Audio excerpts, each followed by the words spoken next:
श्रीगुरुभ्यो नमः। हरिः ॐ। सर्वतन्त्रस्वतन्त्राय सदात्माद्वैतवेदिने श्रीमते शङ्करार्याय वेदान्तगुरवे नमः। अनन्तं विभुं सर्वयोनिं निरीहम् अनन्तं विभुं सर्वयोनिं निरीहम् शिवं सङ्गहीनं यदोङ्कारगम्यं शिवं सङ्गहीनं यदोङ्कारगम्यं निराकारमच्युज्ज्वलं मृत्युहीनं निराकारमच्युज्ज्वलं मृत्युहीनं परं ब्रह्म नित्यं तदेवाहमस्मि परं ब्रह्म नित्यं तदेवाहमस्मि तद्ब्रह्माहमस्मि। ప్రియ దివ్యాత్మ స్వరూపులారా, స్వరూపానుసంధాన సత్సంగానికి స్వాగతం. శంకర భగవత్పాదుల వారు మన నిజతత్వాన్ని మనకి మన అనుభవంగా నిరూపిస్తూ, ఎందుకు అనంతమై ఉండగా అంతమైపోతాననే భయం ఎందుకు, వ్యాపకమై ఉండగా సంకోచమైపోతాను అనే సంకోచం ఎందుకు, అన్నింటికీ మూల కారణమే నీవై ఉండి నేనేదో ఒక కార్యాన్ని అని ఎందుకు అనుకుంటున్నావు, అంతా నీవే అనేటటువంటి జ్ఞానము లేని కారణంగా నీకు ఏవేవో కోరికలు కలుగుతూ ఉన్నవి. దీనికి కారణమేమిటి? అజ్ఞానం. శంకర భగవత్పాదుల వారు భాష్యంలో ఎక్కడెక్కడ ఆయా సందర్భాల బట్టి పదే పదే పదే పదే మనకి గుర్తు చేస్తూ ఉంటారండి. 3 ఏమిటవి 3 అని అంటే అవిద్య, కామ, కర్మ. అవిద్య అంటే విద్య లేకపోవడం, చదువు లేకపోవడం. అయ్యో చదువు లేకపోవడం అంటే మేమందరం బాగా చదివామండి అని మనకు అనిపిస్తుంది. అరే, ఈ చదువులు చదువు కాదు. వేమన్న గారు అన్నారే, చదివి చదివి చదివి చావంగనేటికి చావులేని చదువు చదువవలయు చదువలేక కదా చచ్చిరి బహుజనులు విశ్వదాభిరామ వినురవేమా. చదివి చదివి చదివి చావంగనేటికి, అరే ఎన్ని చదువులు చదివి చదివి చదివి చదివి చచ్చిపోవడం ఎందుకు? మరి ఏం చెయ్యాలండి? చావులేని చదువు చావులేని చదువు చదవలేకే కదా. అయ్యయ్యో, ఎంతమంది కోవిడ్-19 వచ్చిన తర్వాత కూడా చచ్చిపోతున్నారు. అందుచేత చావులేని చదువు ఏదో అది చదువు, అది నిజమైన చదువు. అంచేత అది విద్య, అదే బ్రహ్మ విద్య, అదే అధ్యాత్మ విద్య, అదే శ్రీ విద్య, అదే మహావిద్య. అసలైన విద్య ఆ విద్యయే. అంచేత ఆ విద్య ఎవడికైతే లేదో అది అవిద్య. వినండి, అవిద్య కారణంగా ఏర్పడింది కారణ శరీరం. ఓకే. కామన, కోరిక కారణంగా ఏర్పడింది సూక్ష్మ శరీరం. కర్మ కారణంగా ఏర్పడింది స్థూల శరీరం. స్థూల సూక్ష్మ కారణం. స్థూల శరీరము జాగ్రత్త అవస్థ, సూక్ష్మ శరీరము స్వప్నావస్థ, కారణ శరీరము సుషుప్త్యవస్థ. ఏమీ తెలియనప్పుడు ఏం చేస్తాడండి? మొద్దులా పడి ఉంటాడు. అంతేత సుషుప్త్యవస్థలో మనకేమీ తెలియటం లేదు. అంతేత కారణ శరీరంగా ఉన్నది కాబట్టి అక్కడ అవిద్య. అవిద్య కారణంగా రెండు దోషాలు ఏర్పడుతున్నాయండి. ఏమిటి? తెలివి లేని కారణంగా, తెలియని కారణంగా, అజ్ఞాన కారణంగా కామన ఏర్పడుతుంది. అంటే కోరిక కలుగుతుంది. మనకు వచ్చేటటువంటి కళలను బట్టి మనకి ఏ ఏ కోరికలు ఉన్నావో అది మనం గ్రహించవచ్చు. ఎవరి కళ వారికి తెలుస్తుంది కదండి. అన్ని చెప్పుకుంటే వినడానికి కూడా ఎవరికి టైం ఉండదు కాబట్టి ఎవరి కళ వారికి తెలుస్తుంది. అంచేత వచ్చిన కళను బట్టి ఓహో నాకు లోపల ఈ సంస్కారాలన్నీ ఉన్నవి, అంటే కామనలు ఉన్నవి, కోరికలు ఉన్నవి. ఆ కోరికలే ఈ రీతిగా సూక్ష్మంగా కనిపిస్తూ ఉన్నవి. అది స్వప్నావస్థ. ఎప్పుడైతే లోపల కామన ఉందో ఆ కామన కోసం, కలిగిన కోరిక కోసం ఎంతెంత ప్రయత్నం చేస్తుంటామో అదే కర్మ, అదే క్రియ. అంచేత ఈ క్రియలో కర్మలో చెయ్యడానికి కావాల్సింది ఏమిటంటే ఒక స్థూలమైనటువంటి పరికరం. ఆ స్థూలమైన పరికరమే మన ఈ పైకి ఇంత లావు, ఇంత పొడవు, ఇంత బరువు ఉన్నటువంటిది స్థూల శరీరం. అంచేత అవిద్యా కామ కర్మ. అవిద్య కారణ శరీరము, కామన సూక్ష్మ శరీరము, కర్మ స్థూల శరీరం. అంచేత నీకు తెలియక ఏర్పడేటటువంటి వీటిని ఏం చేస్తే పోతాయండి? తెలుసుకుంటే పోతుందండి. అంత సులభంగా చెబుతూ ఉన్నారండి. మరి అంత సులభంగా చెబుతున్నప్పటికీ కూడా మనకి ఇంకా ఎందుకు అర్థం కావటం లేదు అని అంటే అది నాకు చాలా అవసరం, ఇది నాకు తెలిసి తీరాలి, నేను తెలుసుకుని తీరాలి. ఏది ఏమైనా సరే ఈరోజు నేను ఇది సాధించి తీరుతాను అని అనుకున్నది ఏదో మనం సాధిస్తామండి, అనుకోకుండానే మనం సాధించేస్తున్నామా? ఏదైనా అనుకుంటేనే కదండి. అనుకోకపోతే సాధించేది ఏమీ లేదండి ఈ లోకంలో, ఇహంలో కానీ పరంలో కానీ. ఇక్కడ ఇంకా చెప్పాలి అంటే ఇహము కాదు, పరం కాదు, తనను తాను పొందడానికి. దీనికి సమయం అక్కరలేదు, శక్తి అక్కరలేదు, సహకారం అక్కరలేదు, డబ్బు అక్కరలేదు, ఏమీ అక్కర్లేదు కాబట్టి మేము దానికి విలువివ్వటం లేదు అంటారా?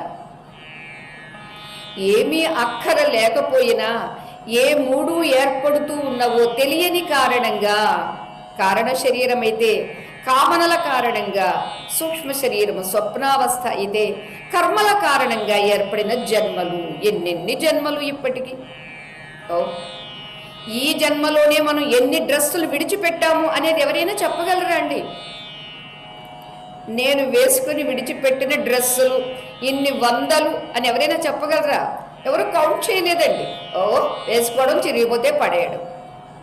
అరే ఈ జన్మలోనే నీవు వేసుకున్న డ్రెస్సుల గురించే నీవు చెప్పలేకపోతే ఇంతవరకు వేసుకొచ్చినటువంటి జన్మల డ్రెస్సులు ఎవడు చెప్పగలడు?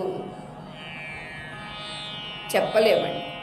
సరే చెప్పలేము కాబట్టి ఇప్పటికి ఇంకా వేసుకునే డ్రెస్సులు బీరువాలో చాలా ఉన్నవి కాబట్టి అలాగే ఉండనివ్వండి. ఎన్నో జన్మలు కర్మలు, మీకేమిటి నష్టం, మీకేమిటి బాధ అంటారా?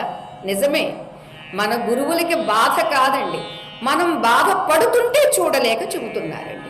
మనం బాధ పడకుండా ఉన్నామనుకోండి, వీళ్ళు సంతోషంగా ఉన్నారు, చాలా సంతోషం మాకు కూడా అనుకుంటారండి. మనం సంతోషంగా ఉంటున్నామా, నిజమైన సంతోషాన్ని మనం అనుభవిస్తున్నామా అని ఎవరికి వారు హృదయం మీద చేయి వేసుకుని చూశారనుకోండి, అప్పుడు తెలుస్తుంది. లేదు లేదు, నా సంతోషం నిజమైన సంతోషం కాదు, నా శాంతి శాశ్వతమైనటువంటి శాంతి కాదు అనేది మనందరికీ తెలుస్తుంది. అంచేత ఇక్కడ మనకి ఏం తెలియచేస్తున్నారండి? అనంత స్వరూపుడివి నీవు, సర్వవ్యాపకుడివి నీవు, సర్వయోనివి నీవు, ఏ కోరికలు లేనటువంటి వాడివి నీవు. పరిమితంగా నిన్ను నీవు భావించుకొని ఎప్పుడైతే పరిమితమయ్యిందో తనకన్నా వేరుగా చాలా ఉన్నవి, తనకన్నా అన్యంగా చాలా మంది ఉన్నారు. అంచేత అదిగో వాళ్ళ దగ్గర ఉంది, అది నాకు లేదు, అది కావాలి. నాకు ఇన్నోవా కారు ఉంది కానీ బెంచ్ కార్ లేదు. నేను 1+1 ఫ్లోర్లోనే ఉన్నాను కానీ నాకు 30 ఫ్లోర్స్ ఉన్నటువంటి అపార్ట్మెంట్ లేదు అని ఇలా తనకన్నా అన్యమైన, తనకన్నా వేరైనటువంటి వాటిని చూసి అది కావాలి, ఇది కావాలి, ఇది కావాలి. ఎప్పుడైతే కోరికలను అధిగమించాలి అని అనుకుంటావో నీవెవరివో తెలుసుకో, నీ సత్తా ఏమిటో తెలుసుకో, నీ స్వరూపం ఏమిటో తెలుసుకో. అప్పుడు కోరుకోవడానికంటూ మరొకటి అన్యంగా లేనే లేదు అని తెలియచేస్తున్నారు. ఎప్పుడైతే ఆ తత్వాన్ని నీవు గుర్తించావో శివంగా ఉంటావు. ఇక శరీరము శవం అయినప్పటికీ శవమయ్యే ఈ శరీరము నేను కాదు, నేను శివం అని అనుకున్నప్పుడు ఎంత నిశ్చింత. ఆ మహేశ్వరుడు హాయిగా ధ్యాన నిష్టలో ఎలా ఉంటాడో అలాగే విష్ణు భగవానుడు శాంతాకారం భుజగశయ్యనం పద్మనాభం సురేశం అని హాయిగా శేషపాన్పు మీద పడుకుని మరీ 4 నెలలు హాయిగా నిద్రపోతున్నాడు కదండి స్వామి. అలాగే మనం కూడా నిద్రపోవచ్చండి. మనకి నిద్ర పట్టినప్పుడు కాస్త బాగానే ఉంటుంది తప్ప మెలకు వచ్చిన దగ్గర నుంచి అబ్బో ఎన్ని వ్యధలు, ఎన్ని బాధలు. మరి దీనికి కారణం నేనే ఆ శివస్వరూపము, చిదానంద రూప శివోహం శివోహం అనేది గుర్తించలేని కారణంగా. అంతే, గుర్తించలేదు కాబట్టి నేను ఇంతేనండి అని అనుకోవద్దు. ఇప్పుడే గుర్తిస్తా. ఉన్నదే అది, లేనిదైతే చాలా కష్టమండి. లేనిది పొందాలి అంటే, ప్రయత్నించాలి అంటే, సాధించాలి అంటే ఎవరెవరి మీదో ఆధారపడాలండి. ఇది లేనిది కాదు, ఎక్కడో ఉన్నది కాదు, మనస్వరూపమై ఉన్నటువంటిది. అంచేత అది శివం అని అంటూ సంగహీనం, దేనితో సాంగత్యం లేనే లేదు. నిన్న మనం చెప్పుకున్నామే, ఇంద్రియానికి కూడా సాంగత్యం లేదు. చెయ్యి ఇంద్రియం కాదండి, చేతిలో ఇంద్రియ శక్తి లోపల ఉన్నదండి. కన్ను అనేది గోళకం, చెవి గోళకం, నోరు గోళకం. కానీ ఇంద్రియాలు అనేటటువంటిది తేజోభూతంగా ఉంటాయి కాబట్టి వీటికి లోపల సూక్ష్మంగా ఉంటాయి. ఇంద్రియాలనే విషయాలు అంటకపోతే వీటికన్నా ఇంకా సూక్ష్మంగా ఉండేటటువంటి మనస్సుకు ఎక్కడ అంటుతాయి? రాత్రి భారతంలో విని ఉంటారు కదా, మనస్సు బుద్ధి ఈ రెండింటిల్లో ఏది శ్రేష్టము అని ధర్మరాజు అడిగితే దానికి నకుష చక్రవర్తి సర్పరూపంలో ఉండి ఏం చెప్పాడండి? మనస్సు కన్నా శ్రేష్టము బుద్ధి. అందుకని శరీరమేమో రథమైతే, ఇంద్రియాలన్నీ గుర్రాలైతే, మనస్సు అనేది పగ్గమైతే, బుద్ధి అనేటటువంటి వాడు సారథి అయితే మనమెవరిమండి? ఓనర్స్. హాయిగా రథంలో రిలాక్స్ అయ్యి కూర్చోవడమండి. కానీ మనం ఏం చేస్తున్నామండి? రిలాక్స్గా కూర్చోవడానికి బదులు ఆ మనస్సు అనే పగ్గాన్ని బుద్ధికి ఇవ్వక, మనస్సు దారి మనస్సుదే, బుద్ధి దారి బుద్ధిదే, ఏమిటో మనం ఏం చెయ్యాలో అనేది మనకి తెలియటం లేదు. మరొక విషయం చెప్పారండి, బుద్ధికే ఎందుకు అంతటి ప్రాధాన్యత ఇచ్చారు అని అంటే ఆత్మ స్వరూపానికి చాలా సామీప్యంలో ఉంటుంది కాబట్టి బుద్ధికి అంతటి సామర్థ్యం ఉంది. బుద్ధికి క్రింద ఉన్నటువంటిది మనస్సు. ఎంతకు ఆత్మ, బుద్ధి, మనస్సు, ఇంద్రియాలు అనేటటువంటివి దీనికి ఒకదానికి వెనుక ఒకటి ఉన్నది. అంటే ఏది శ్రేష్టము, ఏది ఉంటే ఇవి ఉన్నవి అదిగానే మనం చూద్దాము. ఇంద్రియాణి పరాణ్యాహు ఇంద్రియేభ్యః పరం మనః మనసస్తు పరా బుద్ధి యో బుద్ధే పరతస్తు సహ. వరుస క్రమం చెప్పారే మనకి గీతలో కూడా. విషయాల కన్నా వెనుక ఉన్నటువంటివి సూక్ష్మమైనటువంటివి ఇంద్రియాలు. ఈ ఇంద్రియాల కన్నా వెనుక ఉండి సూక్ష్మమైనటువంటిది మనస్సు. మనస్సు కన్నా తేజస్సుగా శక్తివంతమై ఉండి వెనుక ఉన్నటువంటిది బుద్ధి. మరి ఈ బుద్ధికి ఆధారమై, బుద్ధికి కూడా సత్తాని శక్తిని ఇస్తూ ఉన్నటువంటి సూక్ష్మమై, అధిక శక్తివంతమై, సర్వవ్యాపకమై ఉన్నటువంటిది ఏమిటి? ఆత్మ. యో బుద్ధే పరతస్తు సహ, అతడు అని చెప్పిందండి. ఎవరాతడండి? అతడు ఎవరో కాదు, అహం. సహ అహం. సోహం. సోహం గుర్తించడమే. అతడే నేను, అతడే నేను అని. దీన్ని అజప గాయత్రి అంటారండి. 21,600 మార్లు జరుగుతూ ఉందే, జరిగేదాన్ని గుర్తించు. నీవు హాయిగా రథంలో, ఏది శరీరం అనేటటువంటి రథంలో రథికునిగా హాయిగా కూర్చో. బుద్ధి కాస్త సారథి అయితే, మనస్సు కాస్త కళ్ళమైతే, ఇంద్రియాలు కాస్త గుర్రాలైతే, విషయాలు అనేటటువంటివి రోడ్డో లేకపోతే రోడ్డు మీద ఉన్నటువంటి ఆయా వస్తువులో అయితే నీవు ఏం చెయ్యాలి? సాక్షిగా చూస్తూ ఉండు. నీ అధీనంలో బుద్ధి ఉంటుంది, బుద్ధి అధీనంలో మనస్సు ఉంటుంది, మనస్సు అధీనంలో ఇంద్రియాలనే గుర్రాలు ఉంటాయి. ఎప్పుడైతే ఇవన్నీ ఆత్మాధీనంలో ఉన్నవో హాయిగా అప్పుడు మనం ఎక్కడికి వెళ్ళాలనుకుంటున్నామండి? మోక్షానికి వెళ్ళాలనుకుంటున్నాం. ఈ మోక్షానికి వెళ్ళడం అనేటటువంటిది వీటిని స్వాధీనం చేసుకుంటేనే మోక్షస్వరూపం అని తెలుస్తుంది. ఇంకెక్కడికో వెళ్ళేది లేదండి. మిగిలినటువంటివి యాత్రలన్నీ దేనికోసమంటే వీటిని స్వాధీనం చేసుకోవడానికి యాత్రలండి. ఏ దైవ దర్శనం చేస్తే, ఏ క్షేత్రంలో స్నానం చేస్తే, ఏ క్షేత్రంలో దాన ధర్మాలు చేస్తే మనకి ఈ బుద్ధి శుద్ధమవుతుందో, మనస్సు బుద్ధి ఇంద్రియాలన్నీ స్వాధీనమవుతాయో అని దానికోసము ఈ ప్రయత్నాలన్నీ. మొట్టమొదటి శ్లోకంలోనే చెప్పారు కదండి, తపోయజ్ఞదానాదిభి శుద్ధ బుద్ధి. ఏ రీతిగా మనం ఈ చాతుర్మాస్యంలో మొదటి మాసంలో వివేకాన్ని సంపాదించుకుందాము అని అనుకున్నామో, ఆ వివేకాన్ని సంపాదించుకోవడం కోసం ఏం చేయాలంటే తపస్సు, యజ్ఞము, దానము.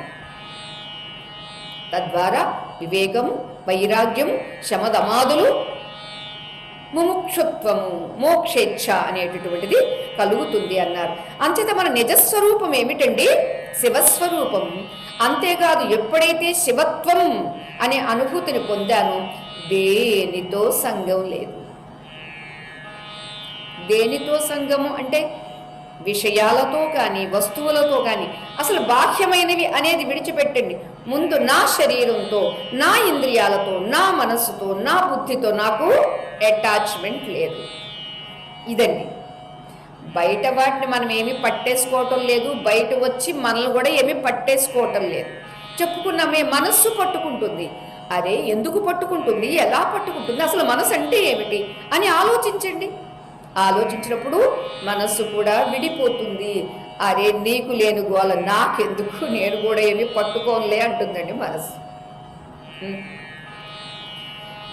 అత్తగారు, అమ్మా నువ్వు హాయిగా చేసుకుని వెళ్ళిపోయి ఎవరన్నా వస్తే ఏదో దాన ధర్మం చెయ్యి, ఆ సమయానికి వస్తే భోజనం పెట్టమ్మా, నేను రామకృష్ణ అనుకుంటానమ్మా అని అత్తగారు కోడలికి తాళాలు ఇచ్చేసింది అనుకోండి. అప్పుడు కోడలు కూడా మా అత్తయ్య గారు నాకు ఇంత స్వేచ్ఛ ఇచ్చి ఆవిడ రామకృష్ణ అనుకుంటే హాయిగా నేను కూడా ఆవిడ చెప్పిన పనులన్నీ చేసేసి నేను రామకృష్ణ అనుకుంటుంది కదండి మంచి కోడలైతే. అలానే అత్త స్థానంలో ఆత్మ ఉంటే కోడల స్థానంలో మనస్సు గారు. అంచేత మనస్సును మలుచుకో. కూతురే కూతురుగా ఉండాల్సిన పని లేదండి, కోడలని కూతురిగా మలుచుకో. అత్తను కాస్త అమ్మగా మలుచుకో. అప్పుడు మనకి ఇవన్నీ స్వాధీనంగా ఉంటాయి. అంతేనా సంగహీనం, దేనితో సంబంధం లేదు, అన్నీ వాడుకుంటాను, దేన్ని అంటకుండా ఉంటాము. మేము చాలాసార్లు చెప్తుంటామండి, జ్ఞానయజ్ఞాలకి వెళ్ళినప్పుడు చక్కగా వాళ్ళు ఎంత క్లాసికల్ బిల్డింగ్ ఉన్నా, వాళ్ళ ఏసీ రూమ్ ఉన్నా, ఏమున్నా, ఇప్పుడంటే అందరికీ సెల్ ఫోన్లు వచ్చేసినాయి. అప్పుడు ఇంట్లో ఏ ల్యాండ్ ఫోన్ ఉందో ఆ ల్యాండ్ ఫోనే వాడుకోవాల్సి వచ్చేదండి. మరి వాళ్ళ ఇంట్లో ఉన్నప్పుడు హాయిగా వాళ్ళు ఏ క్వాలిటీ భోజనం చేస్తారు అదే భోజనం ఏం చేసేవాళ్ళం. వాళ్ళ ఏసీ రూమ్ మాకే, వాళ్ళ ఫోను మాకే, వాళ్ళు ఏదేదైతే భగవత్ ప్రసాదంగా అనుభవిస్తున్నారు మేము అనుభవించాం భగవత్ ప్రసాదంగా. అక్కడ ఏమిటి లోపము, లోటేమీ లేదు కదా. అలానే ఈ ప్రపంచంలో ఉన్నటువంటిదంతా భగవత్ ప్రసాదంగా, అంటుదనం లేకుండగా, అటాచ్మెంట్ లేకుండగా అన్నీ ఈశ్వర ప్రసాదంగా అనుభవించు. నిన్న మనకు గీతలో కూడా చెప్పారు కదండి, అరే దేనితో పుత్రధార గృహాదిషు ఆసక్తిరనభిష్వంగ పుత్రదార గృహాదిషు. నీవు ఆసక్తి లేకుండా ఉండాలి, అభిష్వంగం లేకుండా ఉండాలి. పుత్రదార గృహ ఆదిషు, పిల్లల యందు, భార్య యందు లేదా భర్త యందు, ఇంటి యందు. కృష్ణుడు చెప్పేస్తాడండి, శాస్త్రి గారు చెప్పేస్తారండి, ఎంత కష్టమండి అని. అంటే అసలు కష్టం కానిది ఏమిటండి? వంట చెయ్యడం కష్టం కాదా? మీరంతా కలిసి వంట చేస్తే తినడం మాత్రం కష్టం కదండి. తినడం మాత్రం తేలిక. ఇన్ని కష్టమైనప్పుడు ఆయా వ్యక్తులు, వస్తువులు అని అన్నప్పుడు వాటి మీద మోహం పెట్టుకుని కష్టపెట్టడం ఎందుకండి? మోహం పెట్టుకోకుండా ఉంటే సరిపోతుంది. అందుకని చక్కగా మంచి ఉపాఖ్యానం కూడా చెప్పారు జరత్ గారు, ఉపాఖ్యానం. అంచేత అవి మనం వింటున్నప్పుడు ఓకే, అందరూ ఉంటారు, అన్నీ ఉంటాయి, మరి ఏం చేయాలండి? అంటకుండా ఉండాలి, దేన్ని అంటించుకోకుండా ఉండాలి. ఇది సాధ్యమా? ఎందుకు కాదు? ఎందరికో సాధ్యమైతే మరి మనకు మాత్రం ఎందుకు సాధ్యం కాదు? సాధ్యం చేసుకోవచ్చు. మనిషి అనుకుంటే సాధ్యం చేసుకుంటాడండి. ఆయన అనుకోలేదనుకోండి, వాళ్ళ అమ్మ నాన్నగారు చెప్పారు, బ్రహ్మ విష్ణు మహేశ్వరులు చెప్పారు, అబ్బే అతను అనుకున్నాడు, నిమిషాల్లో సాధిస్తాడు. అందుచేత మనందరి స్వరూపము ఏమిటది? సంగహీనం, దేనితో సంగము లేనటువంటిది మన నిజస్వరూపమైనటువంటి ఆత్మ. యత్ ఓంకారగమ్యం అన్నారండి. సర్వే వేదా యత్పదమామనంతి తపాంసి సర్వాణి చ యద్వదంతి యదిచ్ఛంతో బ్రహ్మచర్యం చరంతి తత్తే పదం సంగ్రహేణ బ్రవీమ్యోమిత్యేతత్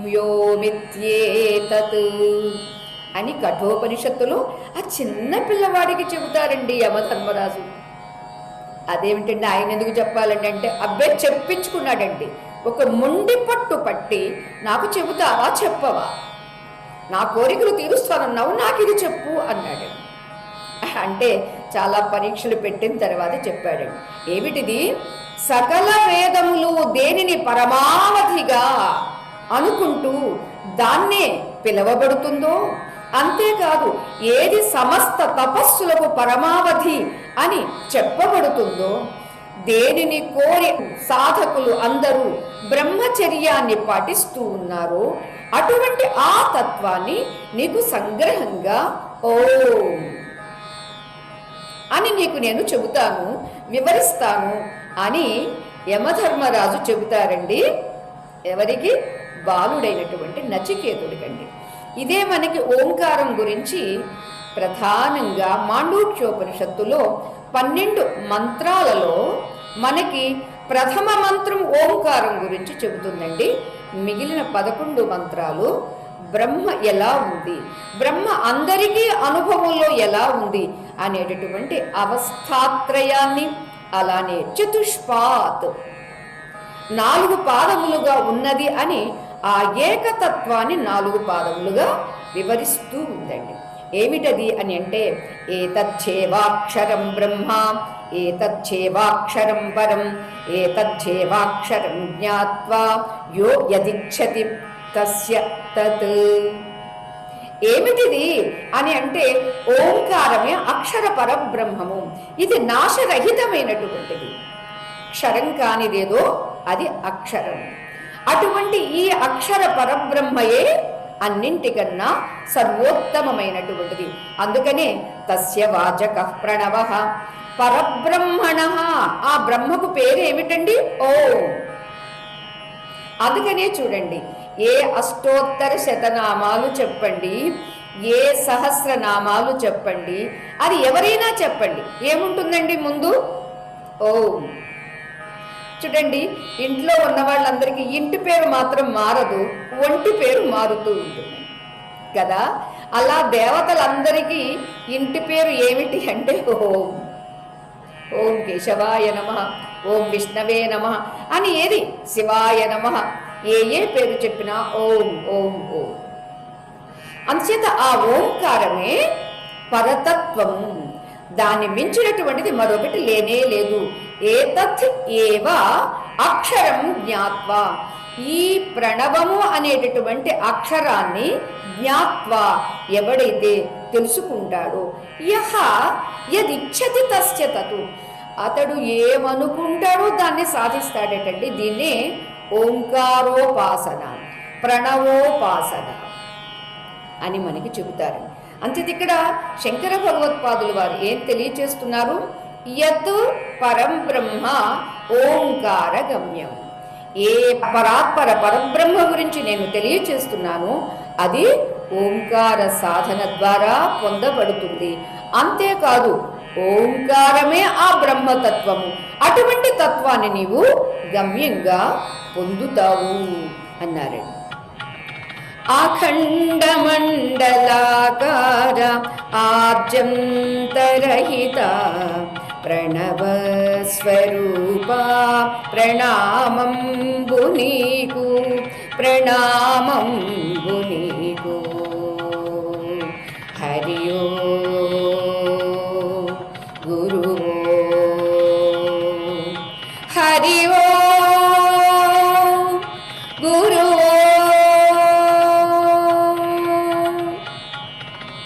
ఆకారమే బ్రహ్మమై విశ్వసృష్టి చేయ, ఓకారమే విష్ణువై పోషణమే చేయ. ఆకారమే బ్రహ్మమై విశ్వసృష్టి చేయ, ఓకారమే విష్ణువై పోషణమే చేయ. మకారమే శివమై సంహారమే చేయ, మకారమే శివమై సంహారమే చేయ.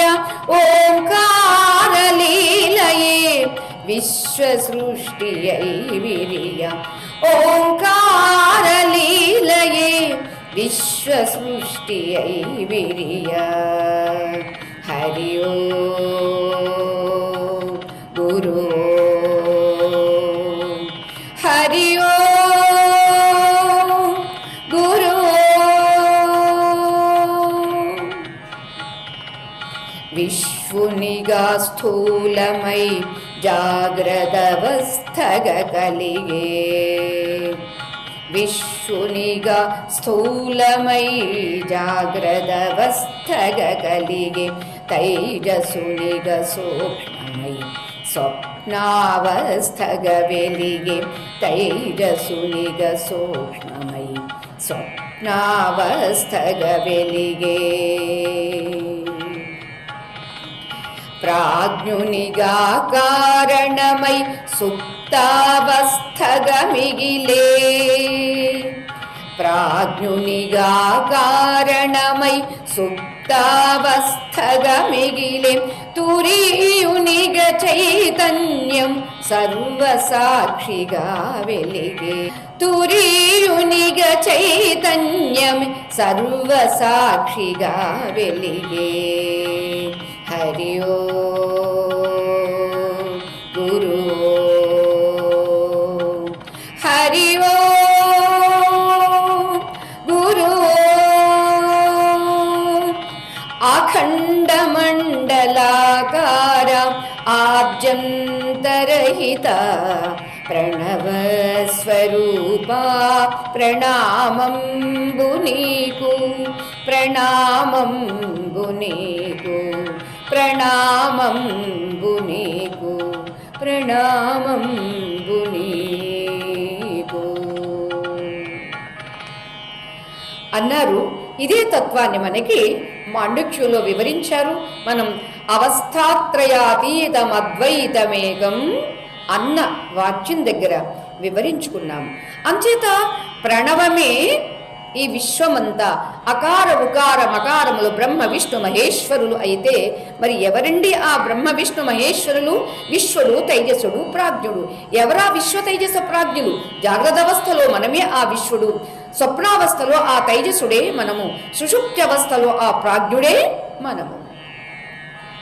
సుషుప్త్యవస్థలో కారణ శరీరం అయితే, స్వప్నావస్థలో సూక్ష్మ శరీరం అయితే, జాగ్రత్త అవస్థలో స్థూల శరీరం అయితే, అవిద్య కామ కర్మల కారణంగా ఏర్పడినటువంటిది. ఇది ఏమిటనేది ఎప్పుడైతే నీవు వివరించుకున్నావో నీ స్వరూపం ఏమిటో అప్పుడు నీకు నిర్ధారణం అవుతుంది. ఆ నిర్ధారణలో ఓంకారము యొక్క వివరణలోనే నిన్ను నీవు సవరణ చేసుకోగలవు. అంచేత ఓంకారం ద్వారా నీ గమ్యం ఏమిటి? సచ్చిదానంద తత్వమే నేనుగా మిగిలాలి, నేనుగా అనుభూతి చెందాలి అనే లక్ష్యాన్ని మనం పొందగలము అని చెప్పారని. ఇక తర్వాత నిరాకారం. ఎప్పుడైతే జాగ్రత్త స్వప్న సుషుప్తి అవస్థల గురించి అకార ఉకార మకారముల యొక్క ఓంకారం గురించి మనము అని అనుకుంటున్నటువంటి మన సంపూర్ణ అవస్థల గురించి, నేను అంటే ఏమిటండి? కేవలం జాగ్రత్త అవస్థ ఒకటేనా? కాదే. స్వప్నావస్థ జాగ్రత్త అవస్థ ఇవి రెండా? కాదే. మూడవది కూడా ఉంది. మరి ఇవి మూడేనా అంటే ఈ మూడు ఏమిటి అని గుర్తించి వివేకించినటువంటి వాడు ఎవరో అతడు నీవు. మూడు అవస్థలు ఏదో ఒక అవస్థ మాత్రమే కాదు, ఒక అవస్థ అభిమానివి మాత్రమే కాదు. ఒక అవస్థ అభిమానం అంటే విశ్వడుగా ఉండిపోతాడు, లేదా తైజసుడుగా ఉండిపోతాడు, లేదా ప్రాజ్ఞుడుగా ఉండిపోతాడు. అంచేత కేవలం విశ్వ తైజస ప్రాజ్ఞ మాత్రమే కాదు, మూడింటిని వ్యాపించి ముగ్గురునే చూస్తూ ఉన్నటువంటి సాక్షి తత్వం ఏదైతే ఉందో అది తురీయ తత్వం. అదే చతుష్పాత్. మూడు అవస్థలు మూడు పాదములు అయితే నాలుగవ వ్యవస్థగా ఉన్నటువంటిది ఏదో అది నాలుగవ పాదం. ఈ నాలుగవ పాదము ఉంటేనే ఈ మూడు పాదాలు ఉన్నాయి. మూడు పాదాలు లేకుండా నాలుగవ పాదం ఉండగలదు. అందుకనే అది సత్యం, ఇవి అసత్యాలు. అది నిత్యం, ఇవి అనిత్యాలు. అది అవ్యయం, ఇవన్నీ వ్యయాలు. అంటే మారిపోతూ ఉంటాయి. వాడుకుంటూ ఉంటే ఏమవుతుందండి? ఒక వస్తువు పాడైపోవటం లేదండి. పుట్టిన మనం ఇంతవరకు ఇంత వయసు వచ్చింది అంటే యవ్వనంలో ఉన్న ఓపిక ఉందా, శక్తి ఉందా, సత్తా ఉందా, జవత్వం ఉందా? ఏముందండి? అన్ని జారి జారి జారి పోవటం లేదు. ఎందుకని? వ్యయం కాబట్టి. వాడుతూ ఉండే కొద్ది వాడకపోయినా తరుగుతుందండి. మేము వెహికల్ పెట్టుకున్నాము, ఎప్పుడో బయటకు వెళ్ళినప్పుడు తీస్తాము, మరలా మెయింటెనెన్స్ కోసం ఇస్తే వాడు బయట తిరిగే వెహికల్కి ఎంత అవుతుందో తిరగని వెహికల్ కూడా అంతే అవుతుంది. ఎందుకని? వాడినా వాడకపోయినా దాని రిపేర్స్ దానికి ఉంటూనే ఉంటాయండి. అంతే. చాలామంది కంఫర్ట్స్గా ఉంటామండి, మాకే రోగాలు రాకుండా జాగ్రత్తగా ఉంటామండి అని అంటే ఎంత జాగ్రత్తగా ఉన్నా వయస్సును బట్టి వాతావరణాన్ని బట్టి ఏవో ఒకటి వస్తూనే ఉంటాయి. వస్తున్నవి అంటే ఆశ్చర్యం కాదండి, రాలేదు అంటే ఆశ్చర్యం. ఎందుకు రాలేదు అని అంటే బహుశా ఇతడు దానికి తగినటువంటి ఏ ప్రారంధాలు లేవు, అంచేత హాయిగా ఉన్నాడు అని మనం అనుకోవడమే తప్ప శరీరము ఆయా బాల్యావస్థ, కుమారావస్థ, యవ్వనావస్థ, వృద్ధావస్థ అనేటటువంటి ఈ అవస్థల్లో ఉన్నప్పుడు ఆయా అవస్థకు తగినటువంటివి వస్తూనే ఉంటాయి.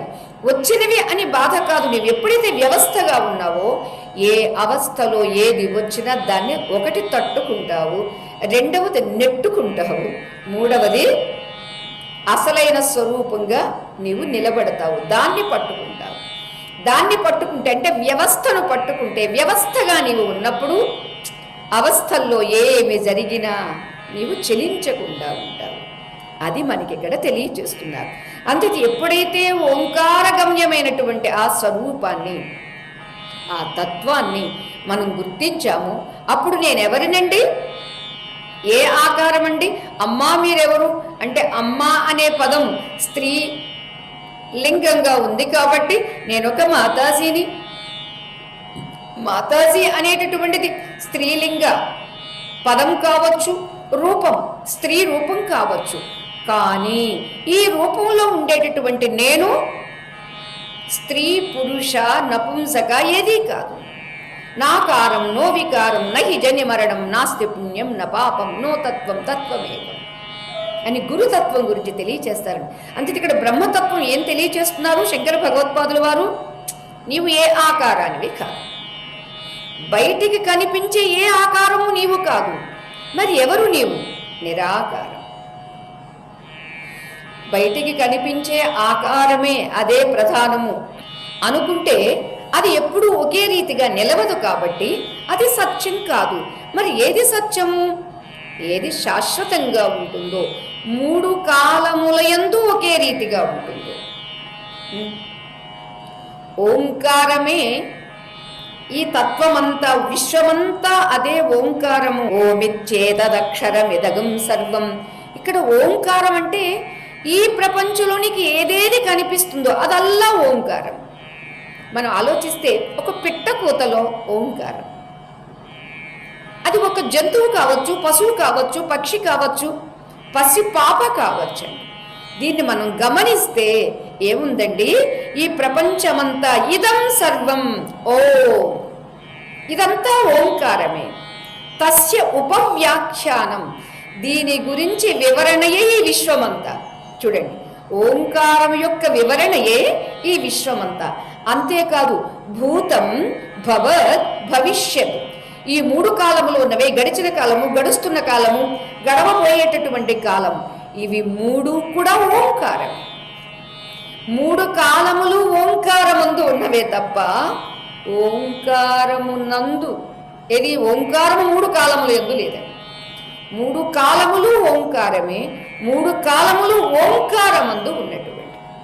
అంచేత భూతం భవత్ భవిష్యదితి సర్వం ఓంకార ఏవ అని అంటూ, యచ్చ అన్యత్ త్రికాలాతీతం తదపి ఓంకార ఏవ. ఏదైతే ఈ విశ్వము, దేశము, కాలము, వస్తువు అని చెబుతూ ఉన్నామో, ఈ 3ంటికి అతీతంగా ఉంటుంది, 3ంటిని తనయందు కలిగి ఉంటుంది. చూడండి, ఇప్పుడు ఆకాశం ఉంది, ఆకాశంలో అన్నీ ఉన్నవండి. కానీ దేన్ని అంటకుండా అతీతంగా కూడా ఉంటుంది ఆకాశం. ఎలానో ఓంకారం కూడా అంతే. ఎందుకు? ఏమా ఓంకారం? ఓమిచ్చేకాక్షరం బ్రహ్మ వ్యాహరన్ మామనుస్మరన్ యః ప్రయాతి త్యజం దేహం సయాతి పరమాం గతిం. ఏమిటిది? ఓంకారము అనేటటువంటిది ఏక అక్షరం బ్రహ్మ. ఈ పరబ్రహ్మ అయినటువంటి ఓంకారాన్ని వ్యాహరన్, పదే పదే పదే పదే జపిస్తూ స్మరిస్తూ ఎవరైతే ఉంటారో, మాం అనుస్మరన్, పరమాత్మ చెబుతున్నాడండి, నన్నే అను, వెంట వెంటనే విడిచిపెట్టకుండగా, వాగింద్రియంతో పాటుగా మనో ఇంద్రియం, మనస్సుతో పాటుగా బుద్ధి, ఇన్నింటినీ సంలగ్నం చేసి ఎప్పుడైతే నన్ను స్మరిస్తావో, వ్యాహరన్ మాం అనుస్మరన్ యః ప్రయాతి జజం దేహం, ఎప్పుడైతే చివరిలో ఈ శరీరాన్ని విడిచిపెడతాడో అతడు నన్నే పొందుతాడు. పరమాం గతిం, నా యొక్క యద్గత్వ న నివర్తంతే తద్ధామ పరమం మమ అని చెప్పాడు. అటువంటి స్థానాన్ని పొందుతాడు. యహ త్యజం దేహం, దేహాన్ని త్యజన్ విడిచిపెట్టిన వెంటనే ఏం చేస్తాడు? పరమాం గతిం సయాతి, ఉత్తమోత్తమైనటువంటి ఆ పరం బ్రహ్మధామమును చేరగలడు అన్నారండి. ప్రణవోపాసన చేసినటువంటి వాడు తాను అనుకున్న వాటిని పొంది తీరుతాడు అనేది మనం ఇందాక చెప్పుకున్నాం. అంచేత ఇక్కడ ఏదైతే నిరాకారము అని మనం చెప్పుకున్నామో, ఈ ఆకారాలన్నీ దేనిలో ఉన్నాయండి? నిరాకారంలో ఉన్నాయండి. ఆకాశము నిరాకారం. అంచేత నిరాకారమైనటువంటి ఆకాశంలో ఎన్ని ఆకారాలు ఉన్నప్పటికీ ఏ ఆకారంతో అంటకుండా ఉంటుంది, అన్నింటినీ తనయందు ఉంచుకుంటుంది, అన్నింటికీ అతీతంగా ఉంటుంది. ఈ పరబ్రహ్మ కూడా ఆకాశము వలె. ఏమంటే ఆకాశము వలె అనడం ఎందుకు? ఆకాశమే బ్రహ్మ అని అనొచ్చు కదా. అంటే ఆకాశమునకు నేను ఆకాశమును అని తెలియదండి. ఆకాశాన్ని తెలుసుకునేటటువంటి తెలివి ఎవరో, జ్ఞత్వము లేదా చిత్వము ఎవరో, అది చిదాకాశం. అంచేత ఈ ఆకాశాన్ని మనం ఉపమానంగా ఆకాశము వలె అంతటా ఉంటుంది, దేన్ని అంటకుండా ఉంటుంది. ఎలానో మన స్వరూపమైనటువంటి ఆత్మ, మన నిజస్థితి అయినటువంటి ఆ పరం బ్రహ్మ అన్నింటా ఉంటుంది, అంతటా ఉంటుంది, అన్నింటినీ తన యందు ధరించి ఉంటుంది, అన్నింటికి అతీతంగా ఉంటుంది. అందుచేతనే నిరాకారమే తన నిజస్వరూపము. నిరాకారంగా ఉన్నదే సాకారంగా కనిపిస్తుంది అనేది మనకి తర్వాత తెలియచేస్తారు. అంచేత నిరాకారం అతి ఉజ్వలం అన్నారు. ఏమిటి ఉజ్వలం అంటే? జ్వలం అంటే మండడం, కాంతి. అతి ఉజ్వలం, చాలా కాంతిగా ఉంటుంది. ఏమా కాంతి అని అంటే, మనకి ఇవాళ సూర్యమండలానికి వెళ్ళి వచ్చినటువంటి వాళ్ళు, నాసా వాళ్ళు, ఆ సైంటిస్టులు ఏం చెబుతున్నారండి? అదే ఇక్కడ మనకి బయటికి కనిపించేటటువంటి ఈ సూర్యకాంతి కన్నా అక్కడ చాలా కాంతి ఉంది. అంతేకాదు, అంతటి కాంతివంతమైనటువంటి ఆ సూర్యగ్రహము దగ్గర నుండి ప్రణవనాదం వినిపిస్తూ ఉంది.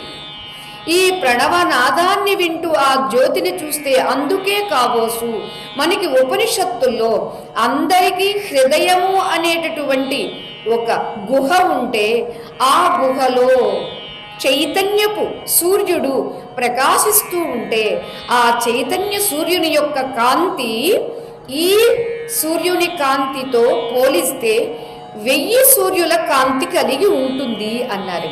అది ఒక్కసారి నిజంగా మనం హృదయ గుహలోనికి వెళ్ళి దర్శించినప్పుడు, ద్రష్ట, దర్శనము, దృశ్యము అనే ఈ త్రిపుటిని అధిగమించి ఆ కాంతిని ఎప్పుడైతే చూసామో, చూసేవాడు లేకుండా పోతాడు, చూపు లేకుండా పోతుంది. మీరు పొరపాటుగా అర్థం చేసుకోవద్దండి. చూసేది ఈ చూపు కాదు, ఈ చూపు బయటవండి. అంతా ఎందుకు?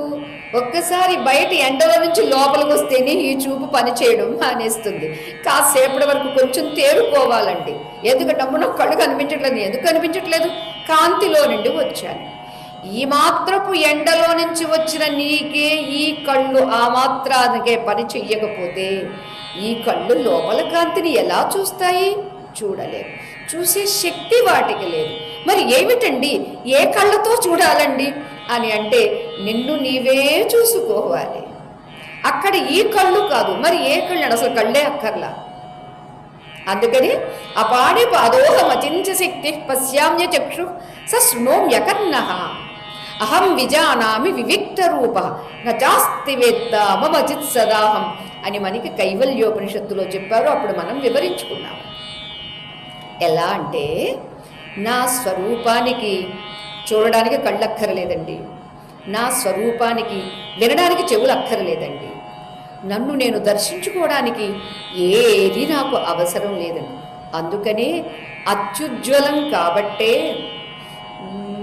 న తత్ర సూర్యో భాతి న చంద్ర తారకం నేమా విద్యుతో భాంతి కుతోయమగ్ని తమేవ భాంతమనుభాతి సర్వం తస్య భాసా సర్వమిదం విభాతి.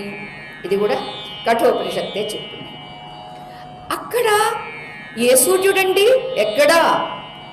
నీ హృదయ గుహయందు. ఏ లైట్ పెట్టారండి? ఫెడ్ లైట్ పెట్టారండి? ఫోకస్ లైట్ పెట్టారండి? లేదండి. అక్కడ సూర్యుడు ఉన్నాడండి? లేడండి. నత్ర సూర్యో భాతి, సూర్యుడు లేడండి. పోనీ చంద్రుడు ఉన్నాడండి? చంద్రుడు కూడా లేడండి. నత్ర సూర్యో భాతి న చంద్ర. పోనీ నక్షత్రాలు ఉన్నాయండి? లేదండి.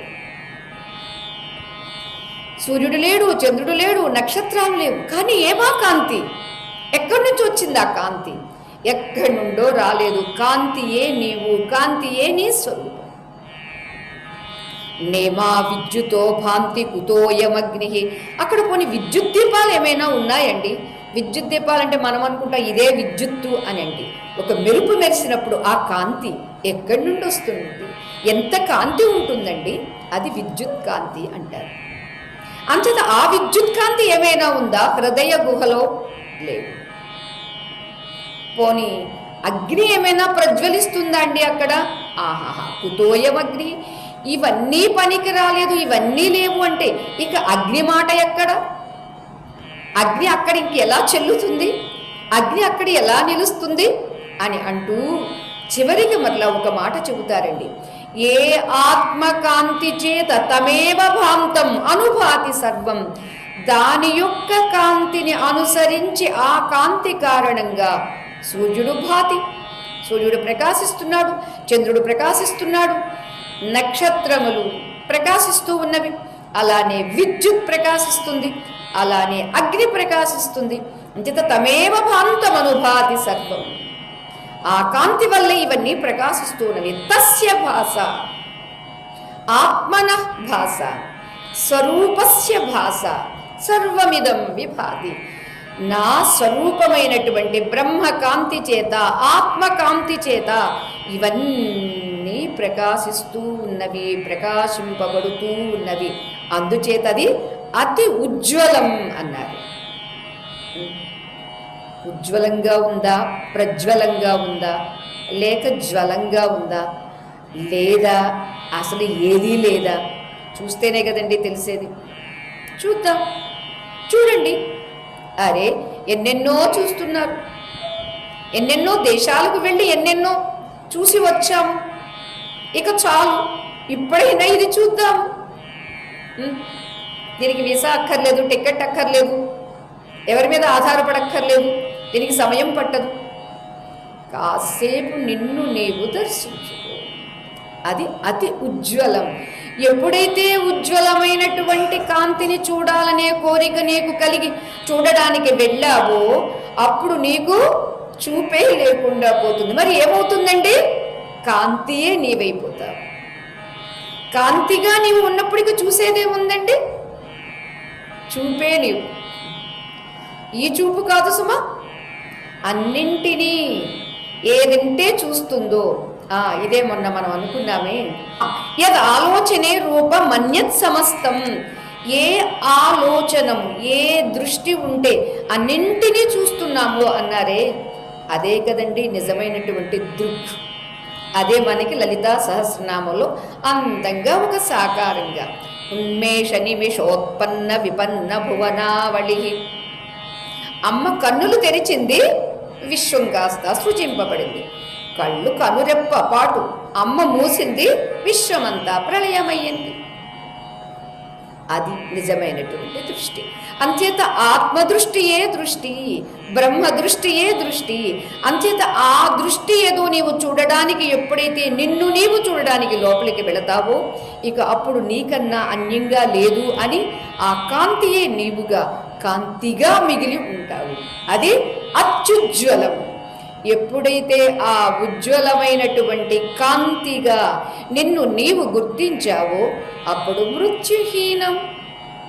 మృత్యువు లేనే లేదు. ఇంకెవరికండి మృత్యువు? ఇంక దేనికండి మృత్యువు?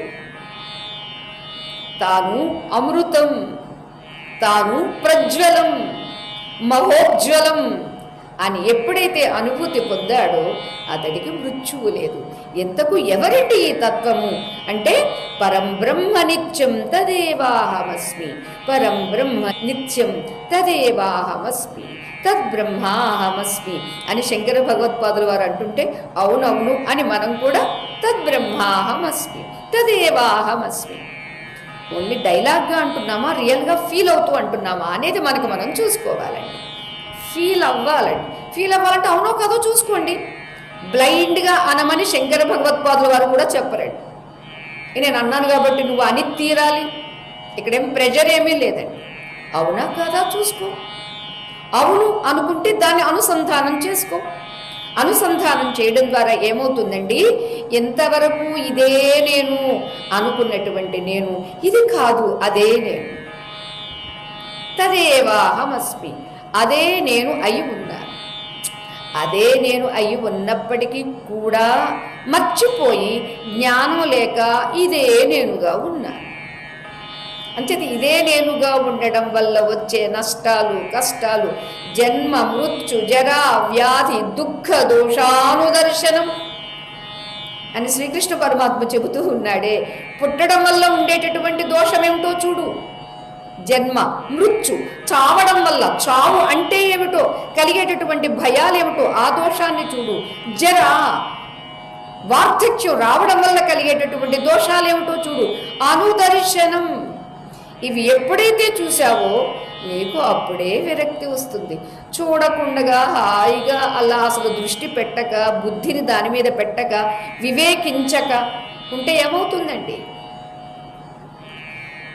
పుట్టానాం చావానాం, చావానాం పుట్టానాం అయిపోతుంది. అంచేత అది కాకుండా ఉండాలి అని శంకర భగవత్పాదులు వారు కృపతో సత్యాన్ని, మన నిజస్వరూపాన్ని, మన నిజస్థితిని వివరిస్తూ ఇదే సత్యము, ఇదే నిత్యము అని అంటూ వారు అనుసంధానం మనతో చేయిస్తున్నాడు. మన కోసం అంటున్నారు తప్ప వారి కోసం కాదండి. ఇప్పుడు పిల్లవాడికి ఒక పద్యం రాదండి, వాడి కోసం మనం కూడా 10 సార్లు చదువుతాం కదా. మనం 10 సార్లు అంటే వాడు 10 సార్లు అంటాడు. లేదు వల్ల వేయడం అంటే మనం 10 సార్లు అంటే వాడు 20 సార్లు అంటాడు. అంచేత మన కోసం శంకర భగవత్పాదులు వారు అంటున్నారు. అంచేత ఆ అన్నదాన్ని మనం కూడా అలా అనుసంధానం చేశామనుకోండి తప్పనిసరిగా, ఎందుకంటే ఇంక ఒక్క శ్లోకమే ఉందండి, ఈ ఒక్క శ్లోకం అయిపోయే లోపుగా ఈ అనుసంధానంలో మన స్వరూప నిష్ఠ కుదిరి తీరాలి. అవునా కాదా? మీరే చెబుదరిగారు. అత్యత ఆ నిష్ఠ కుదుర్చుకుందాం. ఎందుకంటే ఇది అది వరకే ఉన్నదండి. ఇప్పుడు కొత్తగా ఏదో బిల్డింగ్ కట్టాలంటే అమ్మో చాలా టైం పడుతుందండి, చాలా డబ్బులు కావాలండి, చాలా టైం టేకింగ్ అండి, వర్కర్స్ రావట్లేదు, ఓ చాలా రభస ఉందండి. దీనికి అదేమీ లేదే.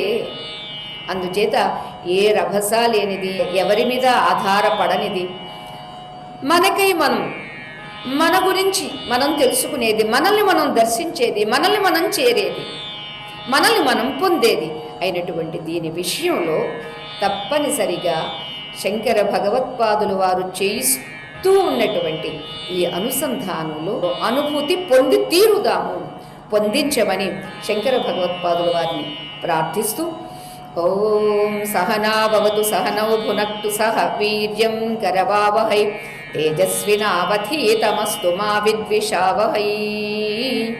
ఓం శాంతి శాంతి శాంతి.